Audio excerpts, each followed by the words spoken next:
All right, Lizbeth, welcome to the Easy Conversations podcast. Thank you for joining me. I'm really excited to talk about a modality I find really interesting and have looked into myself, as we've talked about previously, but internal family systems and the roles all these different parts play in our lives and why they're there and how they show up at times. I think that's going to be a fun exploration, and I think many people can resonate with it or relate to it in some capacity, whether or not they even understand how the parts work or what roles they play.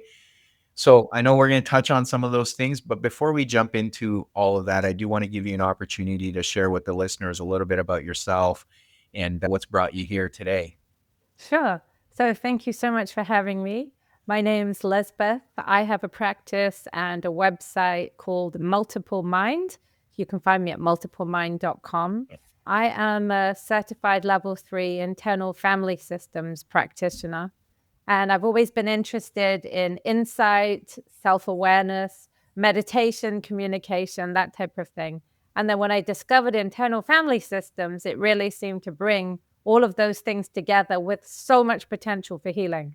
Yeah. So I just decided to throw myself in and Yeah, get trained. Yeah. for sure. Thank you for sharing that. So, what, from your perspective, brings that potential for healing, and why does IFS play such a huge role in that?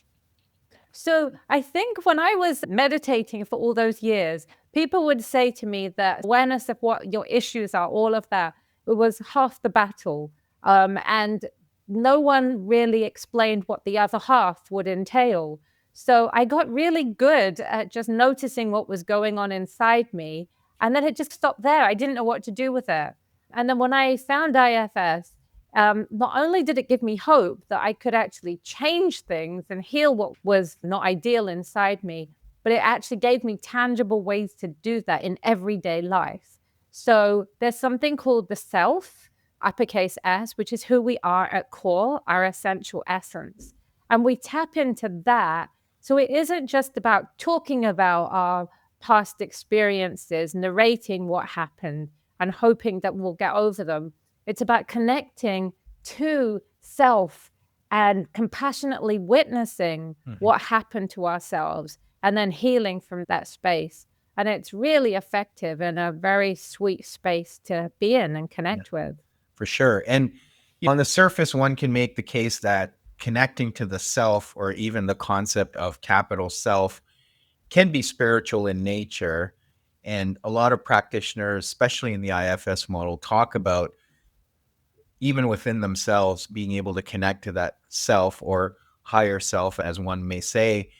What are your thoughts, and how do you see spirituality or having a spiritual connection play into that? Yeah, I do experience IFS as a spiritual practice. And for me, if I can get in touch with that self energy as often as I can during the day, and sometimes it's really hard, that's just the nature of it.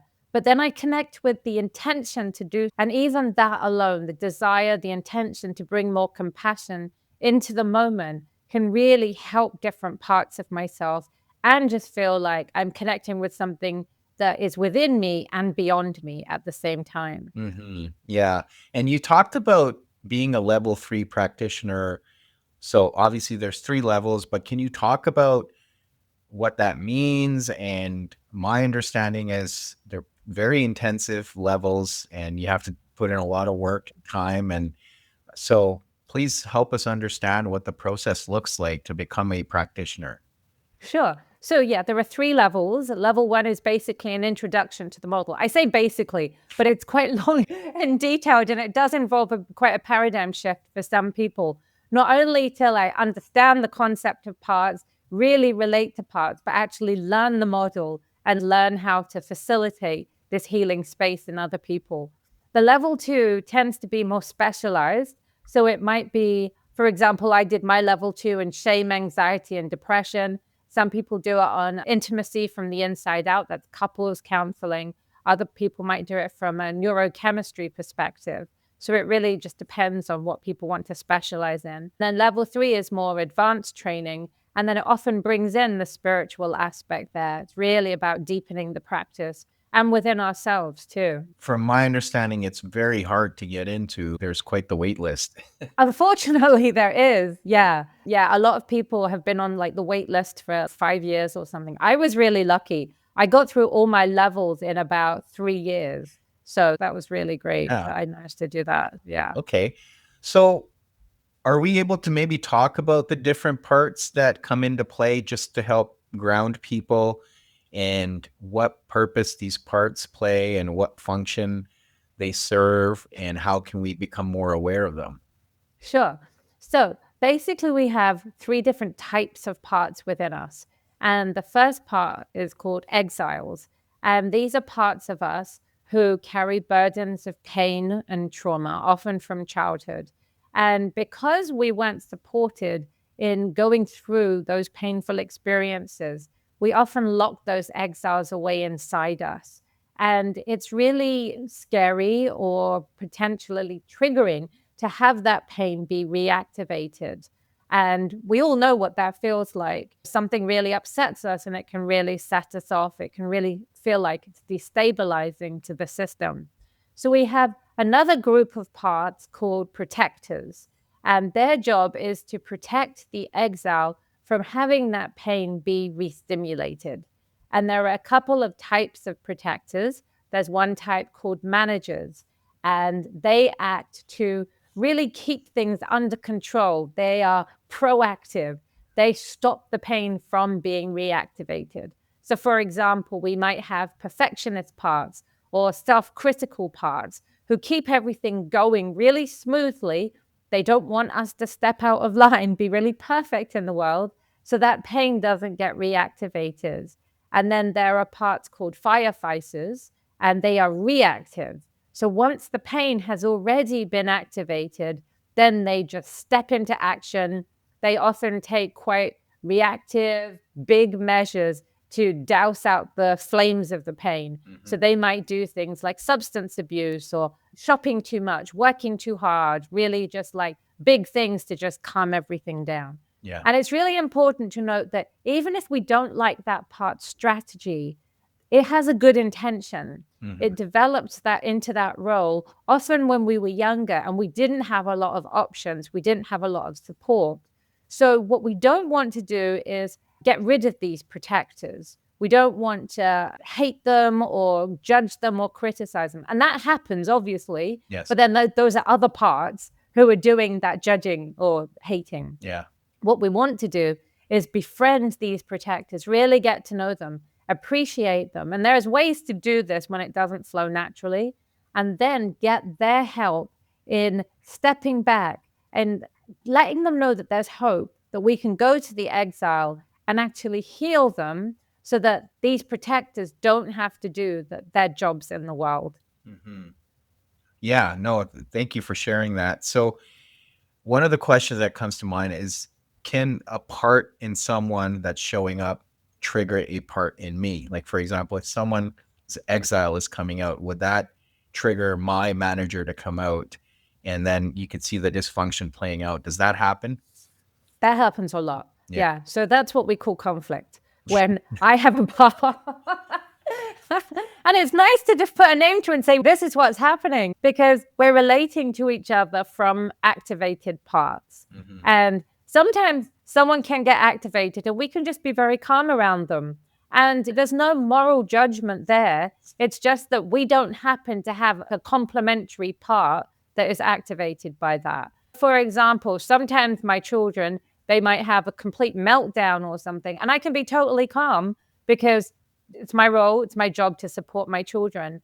And other times I might get really activated, and then I might have a part who doesn't behave in the best possible way. It might behave like a teenager, which is not the best way to interact with my teenagers. But yeah, and then we often have conflict because we're relating from part to part. Mm-hmm. So when, for example, if I were to become aware of my exile, that could be overwhelming for a lot of people. So how do you hold space? I know we were talking about having compassion and connecting to the self, but how do you hold space once you realize that this part could have been running your life for a really long time? what do you do with that and how do you start the work? So it's really important to relate to the part from self. For example, if I have a friend who brings an exile to me, or the exile comes up, if I am not relating from a place of self energy, I might feel judgmental towards that person for having that exile.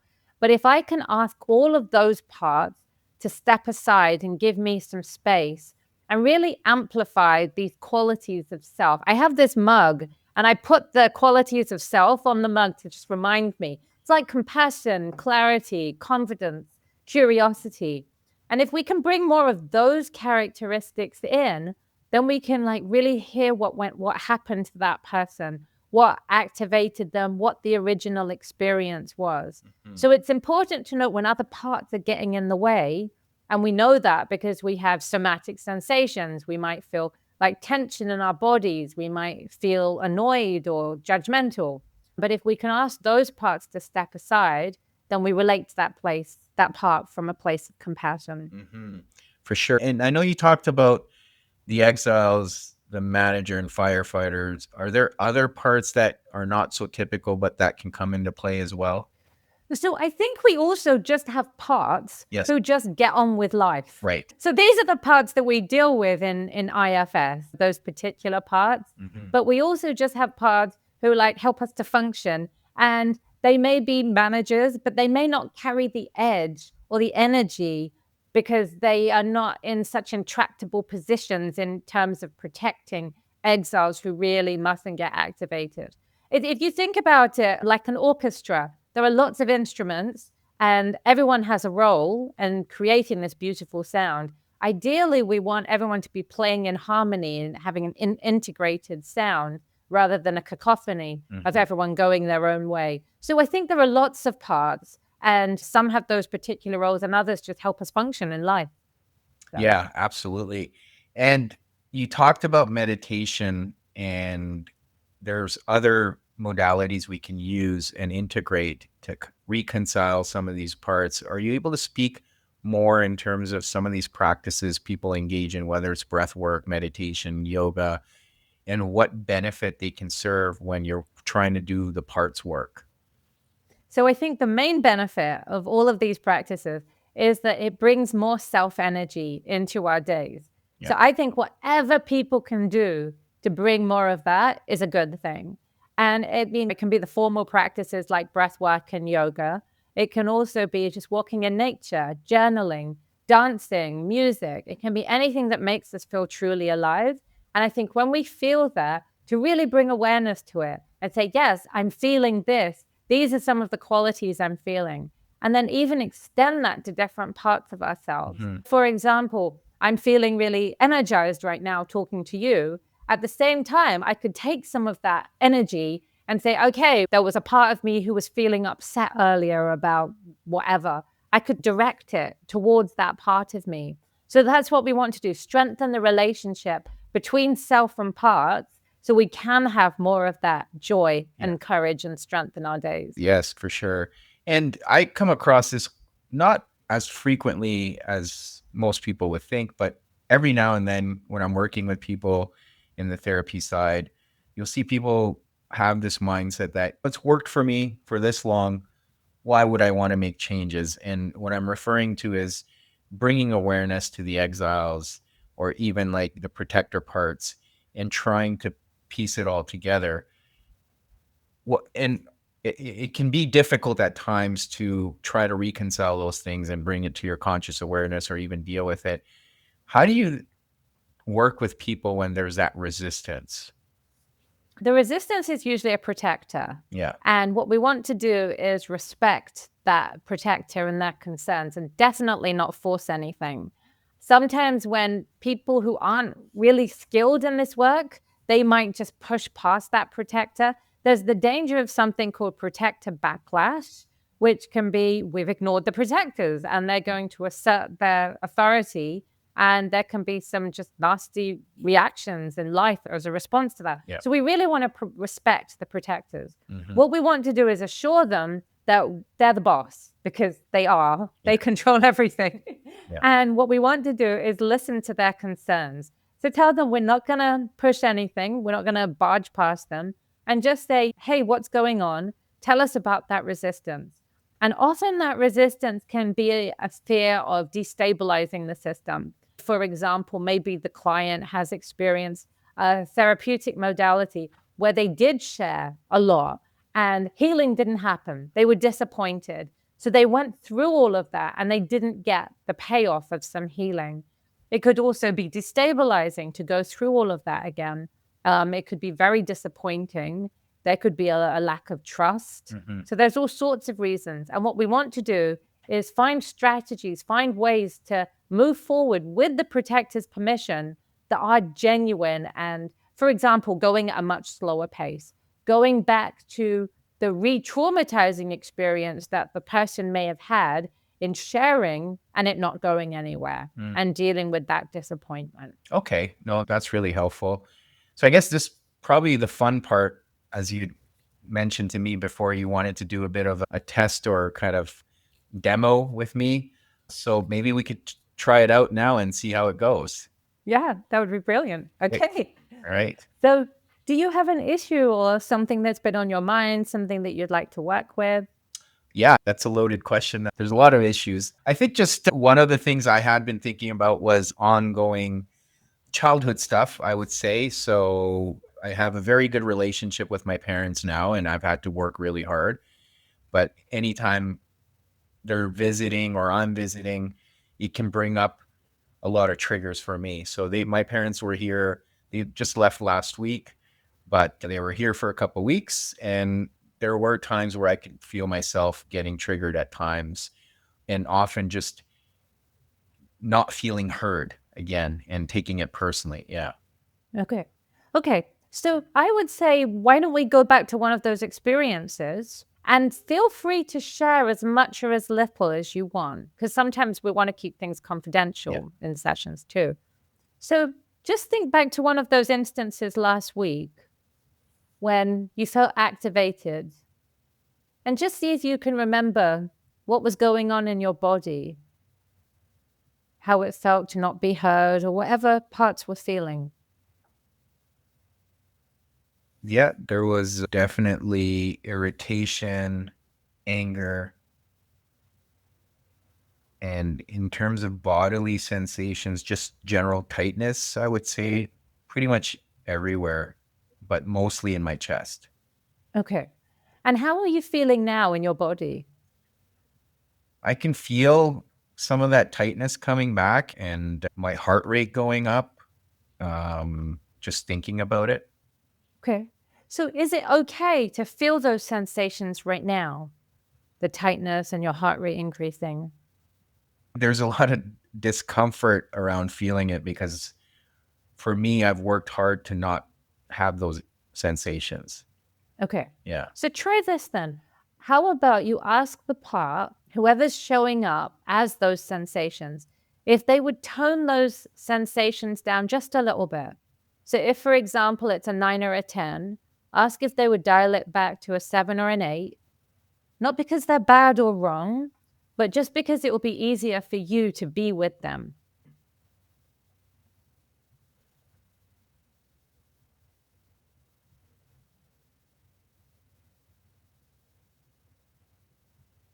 Okay.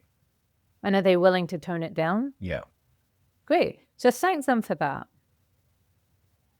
And then now notice how you feel towards those parts. So if, for example, they were another person in the room with you, would you be feeling curious? Do you wish they would go away? How do you feel? I feel grateful that they were able to listen. Yeah. Yeah. So really extend that appreciation to them. And then see if they have a response or how they receive your appreciation. Yeah. I'm feeling mutual appreciation around me asking and then them listening. So it's like a bit of a mutual thing. Great. Yeah. Great. So now ask them what they want you to know about that situation last week. And then just wait and see what comes up.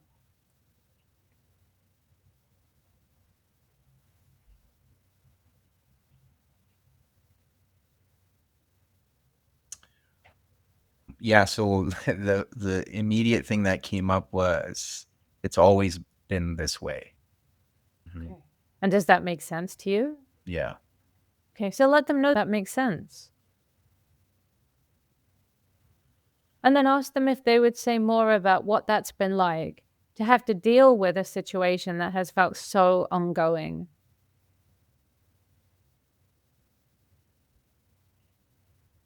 Yeah, I think what's coming up is it's been frustrating and hard.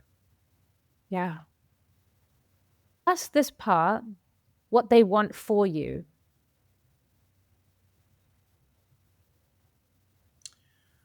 So yeah, what's coming up is the part wants me to be just my authentic self and experience peace and freedom. Okay. And is it that you've tried to be authentic and it hasn't been well received? I think it can get tough with my parents at times because I fall back into this younger version of myself that is still, in a way, wanting to prove myself or get validation.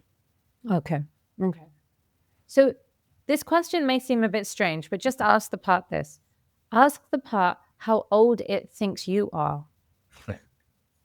6. Interesting. Yeah. Okay. Yeah. And were you expecting that? It's not my first rodeo. So. Okay. Okay. Yeah. Okay. I've been down this path, but yeah, it always comes back to that 6 to 8 year old time frame. Okay. Yeah. Great. So show this part how old you are, really, and just see if they have a response.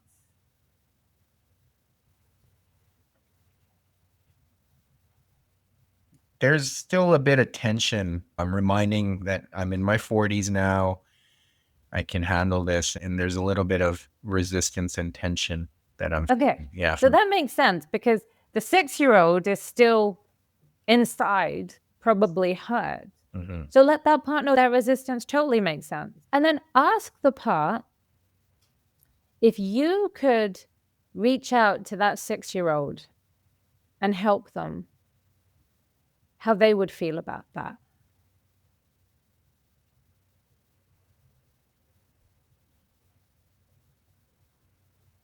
Yeah.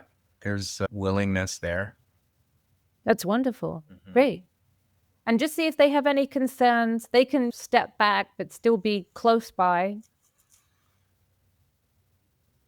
Yeah. I guess the concern is just be gentle. Yeah. Yeah. So let that partner, we really want to be gentle with this 6-year-old part. Okay. And of course, they can step back in at any time if they have concerns. Mm-hmm. So if it feels okay, invite the 6-year-old to come forward, give some attention to that part.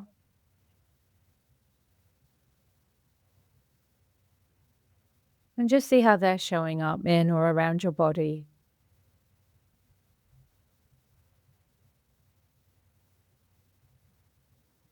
Yeah, just I guess he's still scared. And is he aware of your presence?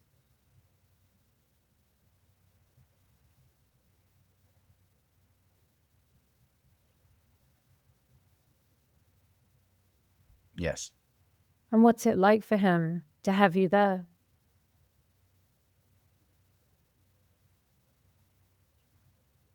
There's a little bit of confusion, but a bit more willingness as well. Okay. And just what's the confusion about? Does he not know who you are? Yeah. Okay. So show him who you are. Show him your big heart that's full of compassion and love for him.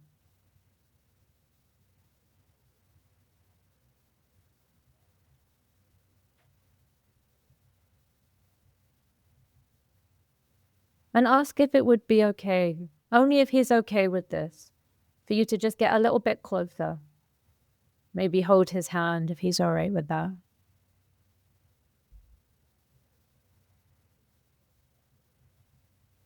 Yep.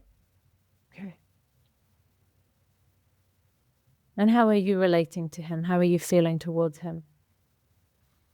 Almost pretty much like a parent figure. Yeah.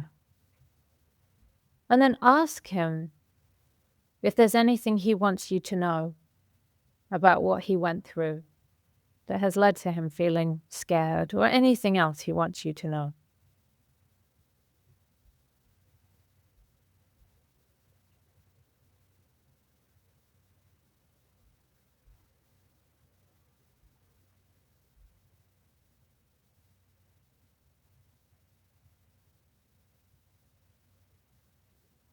Yeah. Yeah. I think the message that's coming up is it's been hard.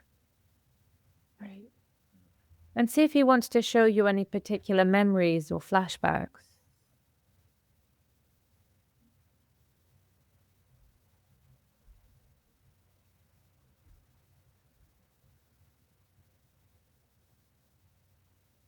Yep. Great. So just stay with him while he shows you them. Keep holding his hand. Keep that flow of compassion.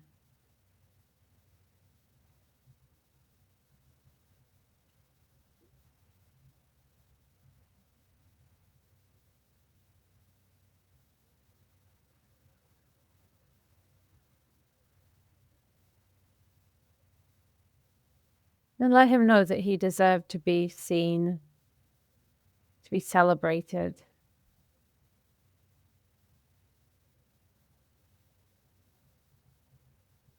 And whatever else you need him to know.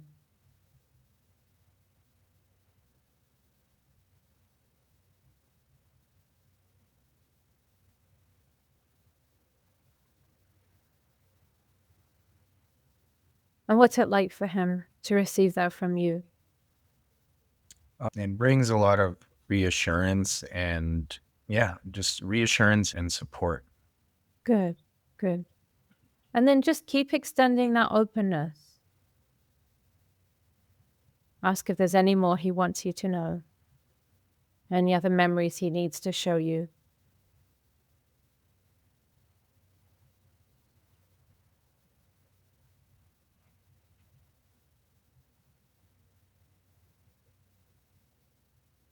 Nothing else. I think there's a pretty big shift that happened. So that's been, yeah, Good. yeah.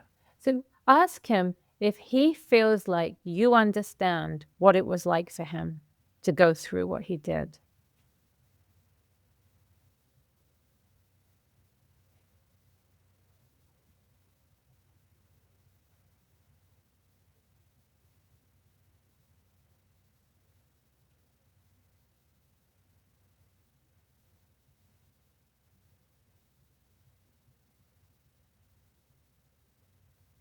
Yep. Good. Okay. And now ask him, I'm just curious, where are you imagining him? Is he like in some past memory or like childhood home or somewhere? I feel like we're just standing in space, Okay. having this interaction. Yeah. Okay. So ask him if he would like to come and be with you in your heart or an imaginary place, just somewhere where he can always connect to you and be seen by you.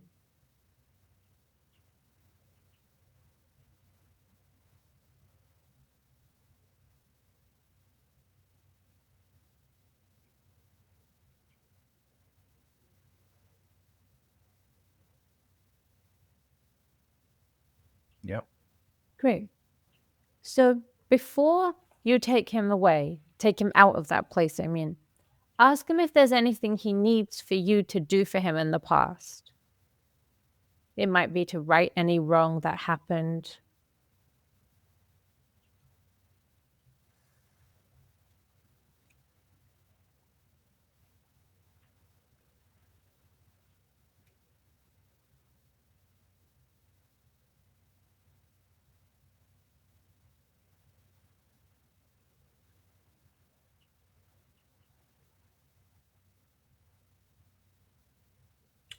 Yeah, I think the ask is not to repeat the same things. Okay. So for you to not repeat the Yeah. same things. Yeah. Okay. Okay. And what do you say to that? Yeah, I acknowledge it and Yeah. appreciate that request. Great. Good. So then when he's ready, bring him to your heart or wherever he wants to be. And let him know that he's safe. He never has to go back.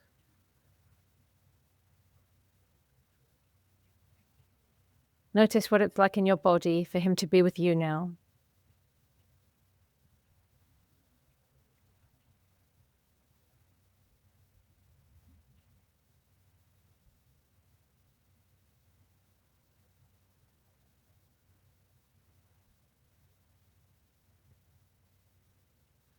Yeah.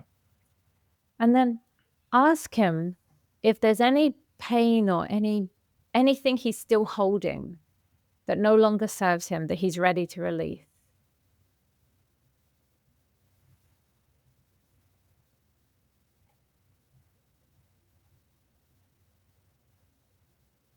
It can be that fear or anything else. No, I think just being closer is just the right amount of support that he Good. needs. Yeah. Okay. And then ask him if there's anything he wants to bring in or anything that he really would like in terms of connection with you. Any playfulness, joy, creativity, anything like that. Yeah, I think the thing that keeps coming up is prayer. Okay. Yeah. So see if he needs a commitment to that or if he wants to bring in the energy of that. Yep. It's more in the energy. Good. So breathe that in then and just notice what it feels like in your body. To have him see that and that you're bringing that in.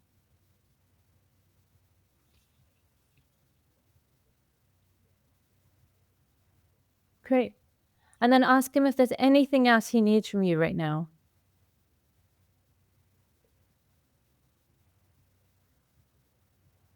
No, I think we're good.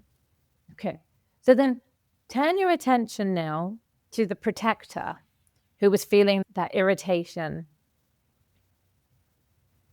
And just see how they're doing, having witnessed this. They're like, I don't even notice them around. Okay. Yeah. Yeah. Yeah. I don't feel the Great. protectors around, or at least Okay. the energy that was there before. Okay. Yeah. Good. Yeah. It's a good idea to check in with that young one in your heart and just pray with him and just let him know that you're here and you're really connected with him. And just do that every day. It doesn't have to be really formal or anything. It can just be, hey, I'm thinking of you. Do that every day for a couple of weeks to really integrate him into the new system, the new way of being.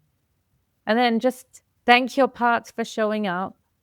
And then just check inside and see if anyone inside has anything they need to share, having seen this. Any other requests?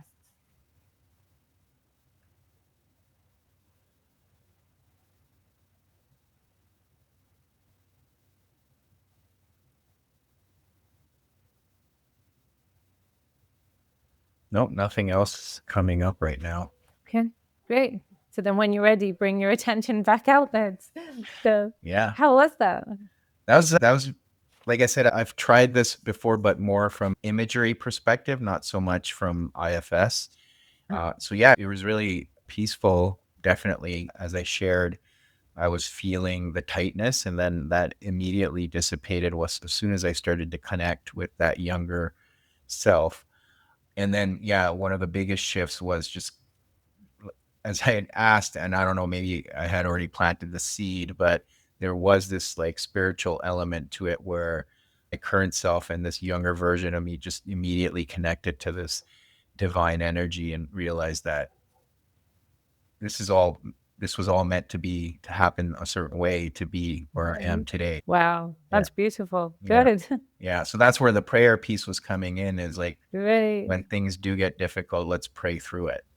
Yeah, yeah, yeah. That's wonderful. Mhm. Yeah. Yeah. And how do you pray? Well, I'm Muslim, so I pray. I try to pray 5 times a day. It's difficult, but yeah, so I do the prayers. And for me, I try to connect as much as I can with my higher power throughout the day, remember it. But yeah, it's definitely been monumental for my growth over the last few years for sure. So yeah, that's definitely been at the forefront for uh, a lot of healing. Yeah, good. That's wonderful. Yeah. Nice. Yeah. Okay. But yeah, so I guess in that experience, is it common? And I'm sure obviously it varies for people depending on the situation or what memory they're recollecting. But for the protectors to really take a backseat, in my case, it was almost like they're like, yeah, our job here is done. It is actually quite common. Yep. I always brace myself. We really don't have to go there. And just, I want to hang out with the protectors as long as we need to. And yeah, Dick Schwartz, the guy who developed this model, he has such a great expression. He says, yeah, just schmooze with the protectors. And I love that. Yeah, let's just hang out with them as long as we need to. Yeah. But often I think when we assure them that we're going to respect them, when we listen to their concerns, and when we let them know that they can step back in at any time, they do tend to relax back. So it's really quite wonderful how that works. I think they can tell there's no resistance to them. We're not butting up against them. Yeah. So then there's just more flow inside. And do you feel, obviously in this instance, I knew I was working through this, but normally when the protectors come on, I'm reacting, right? Like when that tightness is coming up, that irritation, I'll tend to react. In those instances, I'm assuming it would be a lot tougher to be like to the protectors, hey, let's maybe let me step in here because the reaction is taking place or something's happening. Or yeah, so we would do things like say, okay, can you tone it down a bit? And again, to make sure it's clear that it's not because the reaction's bad or the part is bad, but because then they can feel the presence of self more easily. So there are definitely strategies and techniques to just tone things down. I have not had a client be unwilling to tone it down, like really to just go out of control. I think parts often behave in like really reactive ways if they think that there's no other strategy, if they've got no other choice. But when they hear that we're here to help, we're here to listen, and that there is hope of an alternative, so they can put that role down, because it's often exhausting for certain protectors to be in those roles, then they do tend to just come on board and be willing to give it a try. So yeah, sometimes they don't trust the healing process. And of course, that's understandable. of course. They may not even trust self, especially if there's been a lot of trauma. Self hasn't been available. Self has been exiled. So it may take time to build up that trust. And that's totally fine, and it makes sense. Yeah. So for people, if they're noticing a specific sensation coming on or a willingness to react, that's typically the protector. And maybe as you're sharing here, having that conversation that let's tone it down here. Right. Yeah. Yeah. Another thing we can do is we can rehearse what we want, how we want the protector to be, or how we want to connect with the protector during potentially activating moments. So when I'm calm, I might rehearse a time that is usually activating for me. And I might say, okay, I'm going to bring more self-energy into that moment. I'm going to ask the protectors if they would just say, hey, can you tone it down a bit? Can we like can we like preempt the moment at which the reaction kicks in? Can we bring some compassion to that and do some healing, even if we don't feel the heat of the moment? Yes. So often ask those parts to bring in some of that heat so we can work with them in a more controlled situation. Okay. And then similar to like my experience, but if you're able to connect with the exile, it's always different for people, but how do you connect in a way where it's not so difficult for people, right? Like, how do you touch into that, and what can people offer the exile? Like in my case, it was more of a gentle approach and really giving that younger version what he needed just to be seen in the moment and understood, but then coming up with a solution on, okay, this is how we can continue to move through this. So obviously everyone's experience will be different, but yeah, what are typically best practices? So I think even with the word exile, it means that part has been locked away, often with their pain. And parts really, they want to be seen, they want to feel that connection to self, and they don't want to be alone in that pain. So if we can assure them that we're really here to be with them, that we want to witness their pain, that they're not going to be alone in that, and they can trust that, then that is a huge gift. That empathy and compassion, the willingness to listen to them and relive those experiences from a compassionate place. I think all of that is often what the exile's really looking for, so that they don't feel like they're exiled within us and that they're bad. We show them that they're not bad. No one's bad, but something happened to them that has caused all of this buildup of pain and them being locked away. And we want to do something about that. Just to share my experience a little bit more, is it fair to say that part of me was exiled because that part didn't feel seen and didn't know how to express himself fully? Again, given the circumstances, and not to judge anyone or even the exile for that matter, as we're talking about, but is that typically what happens, is they become an exile because there is that inability to fully express yourself at some point? Yeah, I think that there's lots of reasons why exiles are traumatized and carry those burdens and are locked away. But they're locked away because they didn't get the support to be with whatever burden they're carrying. And I think that sometimes it can just be as simple as a parent being dismissive of a child's immense pain. And then they just feel alone in that. So they learn to, just suppress it because that's what keeps things going smoothly. Yeah, they lock that away because they weren't given that support. Yeah, any of that suppression ends up catching up. Yeah, it really does. Yeah. So, yeah, it doesn't go away at all. Not at all. Yeah. No, Elizabeth, this has been great. I really appreciate you walking me through the exercise, but also sharing so much more of IFS. We haven't gone into this level of detail on the podcast, so it's really helpful. I think people can get a good flavor of what it looks like and what it entails, but even understand how their parts might be coming up. But I also want to give you an opportunity to add anything else that we may not have touched on that can be of value and helpful to understand further. Yeah, I think I want to reiterate what I said, which is that no one's broken. There's nothing wrong with anyone. And I think sometimes we ask ourselves that, what's wrong with me? And I think if you can ask a different question, what happened to me? I think that opening, it brings in so much compassion. And then we can start witnessing our parts. And then just to encourage people to just find their joy and connect with that as much as possible in the day.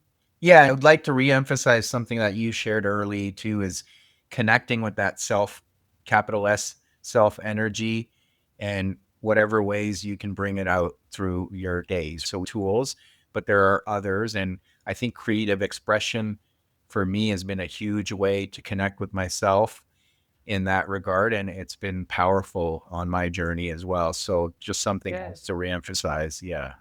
Yeah. Yeah. And I know you shared your website at the beginning, but for listeners, are there other ways they can find you, get a hold of you, learn more about your work? So my website is the primary way, multiplemind.com. There's also a link to my blog on the website. I love writing. So for me, this isn't just like a therapy practice. It's like, how can we bring it into every aspect of our lives? So I write about that. And then I'm hoping to do some online video courses pretty soon. So yeah, that will all be released on my website. All right, great. Yeah. Thank you again. Really appreciate your time today and teaching us so much and sharing so much wisdom. So appreciate all of it. Yeah. Thank you so much. I've enjoyed talking with you. And really, thank you for being willing to go to those places. That was wonderful. Yeah. That was a free session for me. Good.